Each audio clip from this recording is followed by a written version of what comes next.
Okay. Don't worry about this camera. Well, I'll do a clap for you anyway. Then you've got it. Yes? If you're ready.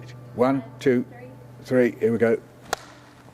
So, Michael, thank you for joining us. And just to start, could you please tell us a bit about yourself and what brought you here today? Yeah, my name's Michael Rosen, and I write books, sometimes for children, sometimes for adults. It just depends. I also teach at a university called Goldsmiths University of London, where I teach an MA.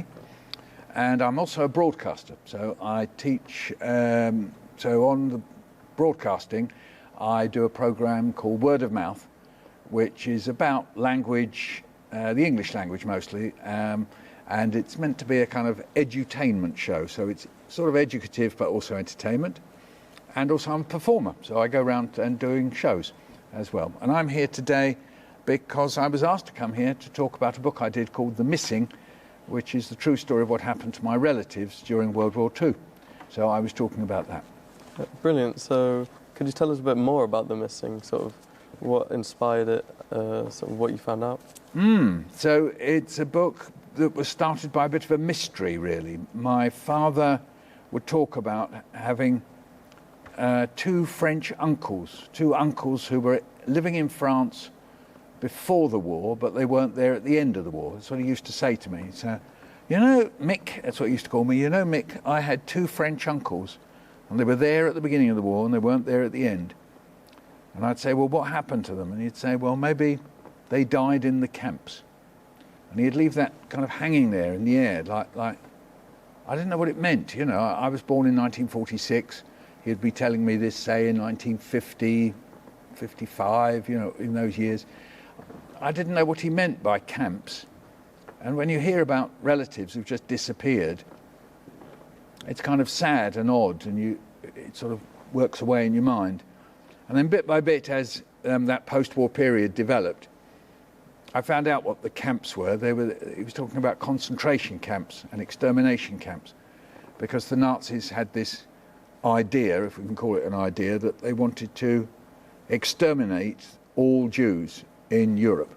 They started off by thinking about Germany and then expanded it out into the rest of Europe.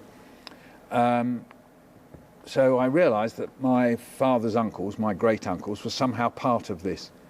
And I tried to find out how and where. All I had were their names, the fact they lived in France, probably on the east side of France.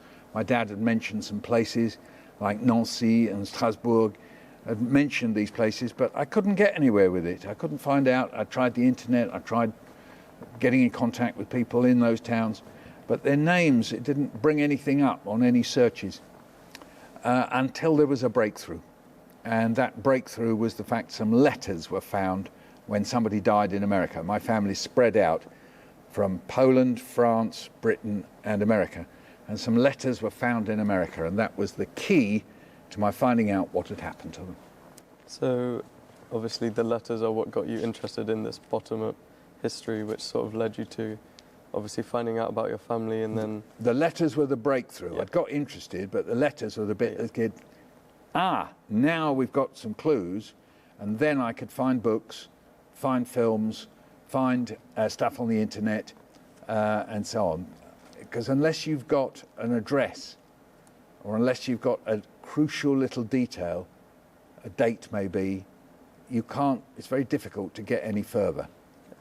So, from your talk, I understand that it led you to visiting certain places. So, for example, the Paris ceremony and the villages that they lived in.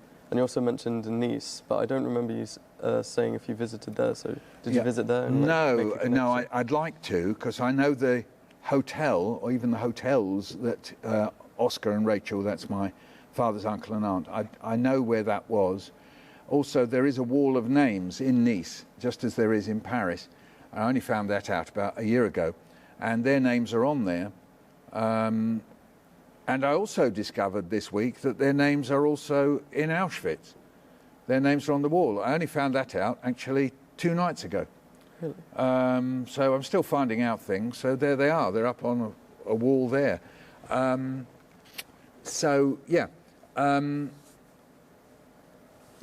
been to Paris for it's like a museum memorial place called the Mémorial de la Shoah in French, That means the Shoah Memorial in Paris. I've been there for the ceremonies, just as you say, and I've been to the village where Martin Rosen, one of my father's uncles, where he was arrested, and seen where he was living, exactly in the room that he was living. Yeah. So more about Martin.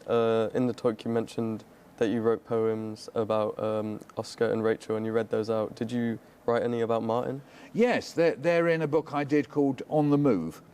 And they're basically, I wanted to make those very kind of factual, because the horror of Martin just simply being woken up at 2:30 in the morning and arrested, it's on a document which came to me from the departmental archives. That means the kind of pile of documents that are sitting in like a big library to do with that area, which is called a department in French. There was a document that is the police report. So if you imagine, the police arrest someone, hand him over to whoever they got to hand him over to, and then they write a little report. And it's in their handwriting, and it's signed. And I find this so chilling and frightening that just very ordinary French policemen could arrest someone who's done nothing wrong. He hasn't committed a crime. It's just because he is Jewish. So he can't do anything about being Jewish. He was born Jewish, right? And the police and the army, it's because of what the army has told the police to do, that's the German army, told the police what to do, and then they've done it. They've just arrested him, and then some few months later, he's been killed. And you think, how does this make sense? I mean, even as I'm saying it to you now, I can't make any sense of it, you know. It's just it's a process. It was an industrial process, just like you make biscuits, or you make this jug. An industrial process arrested him, put him on one train, then another train. The train went away to a place where they industrially killed him. And it's just extraordinary that you can think that people sat there and thought that was a sensible idea. That's what you've got to remember, is the Nazis thought that was a good, sensible idea to do that. And yet it is completely crazy. There is no sense to it. And yet the Nazis thought that was sensible, that was achieving something. So that's the bit. There's a point at which I can say it, I can describe it, and I know why they did it, but I can't make sense of it. So learning about these horrible things must have been hard, obviously.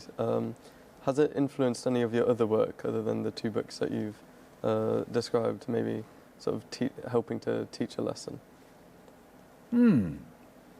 I don't know. I mean, I lost my son. My son Eddie died when he was nearly 19 from meningitis. And I sat down to do a book about me having been very ill, because I got COVID and I was in a coma for 40 days. And the publishers wanted me to write about that and other things that I'd overcome. So I sat and thought about what else I'd overcome, or tried to overcome. Some things you never do. But I was sort of thinking about Eddie, and then I was thinking about the COVID and how I'd coped with that. And then I thought about my parents and the way in which they dealt with what they knew or didn't know about their relatives, yeah? So then I sort of, it started to become a bit like a jigsaw. I started sort of piecing together how people cope with these terrible things. So that book came out of it. So some of that book depends on what I'd thought about and written about in relation to my father's uncles and aunt. Yeah. What sort of lies in your future?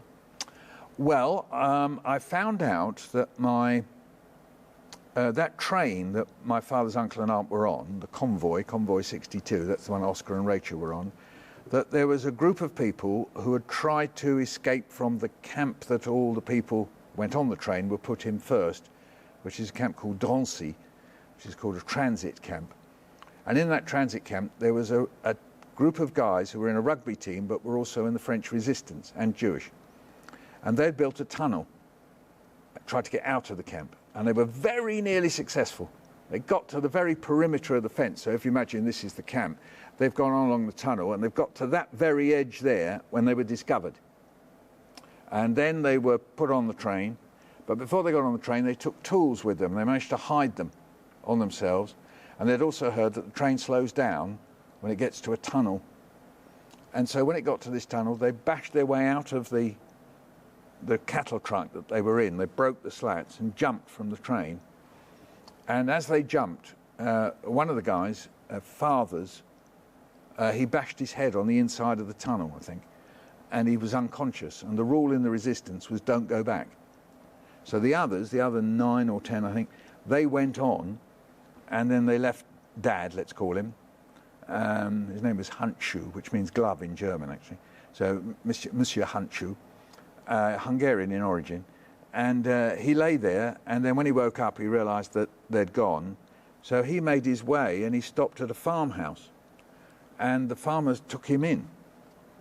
And then when the SS, that's the Nazi police, if you like, they came round looking for him, they said he wasn't there. They hid him. And then in the morning, they got him ready, and one of the people from that family took him back to Paris. He met up with the other guys. They thought he was gone. They thought they'd lost him. And he joined the resistance again and survived the war. So I've written a book about that. And that's coming out in January. And that came out of writing The Missing and my book of poems On the Move. So that, because of my researches, that's what I found out. So that's next. Okay. Well, thank you very much for joining us. Well, thank you. Yeah. Thank you very much. Thank you.